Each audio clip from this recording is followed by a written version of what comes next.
दोस्तों, आज विटिलिगो सफेद दाग के लिए एक न्यू ट्रीटमेंट प्रोसीजर ISRVP इलाम in small resistant vitiliginous patches करने जा रहे हैं। हमने अपनी लास्ट वीडियो में हेयर के लिए एक treatment procedure HRT hair rejuvenation therapy perform किया था, जिसके बाद आप में से कुछ लोगों की क्वेरीज मिली थी कि ये ट्रीटमेंट प्रोसीजर यानी HRT गूगल पर नहीं मिल रहा है। तो गूगल पर इसलिए नहीं मिल रहा है कि पूरा का पूरा अपना डेवलप किया हुआ प्रोसीजर है। इसी तरह से ISRVP इलाम in small resistant vitiliginous patches भी आपको गूगल पर नहीं मिलेगा। इन दोनों ट्रीटमेंट प्रोसीजर के रिगार्डिंग अगर आपकी कोई क्वेरी हो तो आप डायरेक्टली मुझसे मालूम कर सकते हैं। ISRVP भी HRT की तरह ही इलाम पर बेस्ड एक प्रोसीजर है। इलाम यूनानी मेडिसिन के सबसे इफेक्टिव ट्रीटमेंट मेथड्स में से एक मेथड है। हमने अपनी लास्ट वीडियो में कहा था कि इलाम में क्या किया जाता है, टारगेटेड टिश्यू में माइल्ड पेन इंड्यूस करके टिश्यू की रिजनरेशन पावर को बढ़ाया जाता है। यहाँ टारगेटेड टिश्यू स्टेटम जर्मिनेटिवम है। स्टेटम जर्मिनेटिवम स्किन की वह लेयर होती है जिसमें मेलानोसाइट्स यानी रंग बनाने वाली सेल्स पाई जाती हैं। जब इस टिश्यू में एक पर्टिकुलर टेक्निक के थ्रू इलाम इंड्यूस किया जाता है तो मेलानोसाइट का मल्टीप्लिकेशन बढ़ने लगता है। 1 से 2, 2 से 4 और 4 से 16 मेलानोसाइट्स बनने लगती है। न सिर्फ मेलानोसाइट की तादाद बढ़ती है बल्कि मेलानोसाइट में पिगमेंट फॉर्मिंग कैपेसिटी भी बढ़ जाती है, यानी मेलानोसोम में मेलेनिन का प्रोडक्शन बढ़ जाता है। मेलेनिन वो कलर होता है, वो रंग होता है जो स्किन के नॉर्मल कलर के लिए रेस्पॉन्सिबल होता है और सफेद दाग का साइज कम होने लगता है। विटिलिगो एक ऐसी बीमारी है जिसमें कोबनर फिनोमिना पाया जाता है, यानी अगर स्किन में किसी वजह से इंजरी होती है तो विटिलिगो के सफेद दाग के बढ़ने के चांसेस रहते हैं। हमने अपनी पिछली सारे वीडियोस में जितनी भी वीडियोस विटिलिगो पर की गई हैं कहा है कि जहां तक पॉसिबल हो स्किन को इंजरी से बचाना चाहिए, क्योंकि इंजरी होने पर विटिलिगो का साइज बढ़ने लगता है और ट्रीटमेंट काफी मुश्किल हो जाता है। और यहाँ इस वीडियो में हम कह रहे हैं कि इलाम इंड्यूस करने के लिए स्किन को इंजर्ड किया जाता है।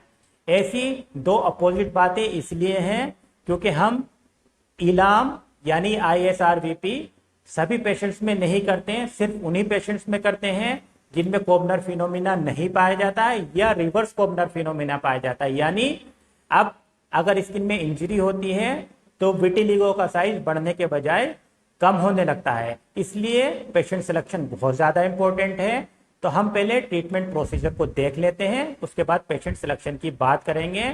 हमने पेशेंट के लीजन को ऑलरेडी क्लीन कर लिया है, एसेप्टिक मेजर्स ले लिए हैं और लोकल एनेस्थीसिया दे दिया है ताकि पेशेंट को दर्द का एहसास थोड़ा कम हो। आइए ट्रीटमेंट प्रोसीजर को एक बार देख लेते हैं। ये प्रोसीजर के लिए सिर्फ एक लेंसेट की जरूरत पड़ती है। ये लेंसेट वही लेंसेट है जो हम ब्लड शुगर टेस्ट करते वक्त जिससे हम फिंगर को प्रिक करते हैं। तो हेयरी एरिया और नॉन हेयरी एरिया दो तरह के लीजन्स में अलग अलग प्रोसीजर्स होते हैं। मैं एक ही लीजन्स में दोनों प्रोसीजर करके बता रहा हूँ। जो नॉन हेयरी एरिया होता है उस पर मार्जिन पे हम प्रोसीजर करते हैं और मार्जिन पर 45 डिग्री की एंगल पर बाहर से अंदर की तरफ लेंसेट को इंसर्ट करते हैं और लेंसेट को इंसर्ट करने के बाद छोड़ देते हैं। तो जब हम ये थेरेपी परफॉर्म करते हैं और एक हफ्ते बाद देखते हैं तो मार्जिन्स डार्कर हो जाती हैं और मार्जिन से अंदर की तरफ रिपिगमेंटेशन स्टार्ट हो जाता है, यानी सफ़ेद दाग कम होने लगता है। तो ये नॉन हेयरी एरिया का है। इस पेशेंट में हम 3 थेरेपी परफॉर्म कर चुके हैं और ये जो आप पिक्चर देख रहे हैं ये थेरेपी परफॉर्म करने से पहले की है और ये वाली थेरेपी का रिजल्ट आप देख रहे हैं कि इसमें बीच बीच में पिगमेंट डेवलप होने लगा है, छोटे छोटे स्पॉट आने लगे हैं और ये मार्जिन भी इसकी डार्कर होने लगी हैं।